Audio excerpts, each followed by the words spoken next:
呼不只是噪音问题，更有可能是身体在向我们发出警讯。一般来说，打呼分为4种。第一种的声音是像这样，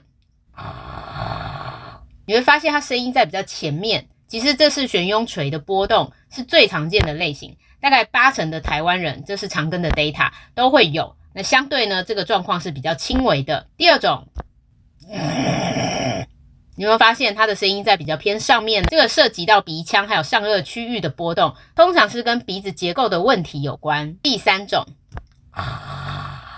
有没有发现这个声音是从比较后面出来的？这就是我们在睡眠时候舌头往后坍塌，造成我们气管的阻塞。第四种最危险了，就是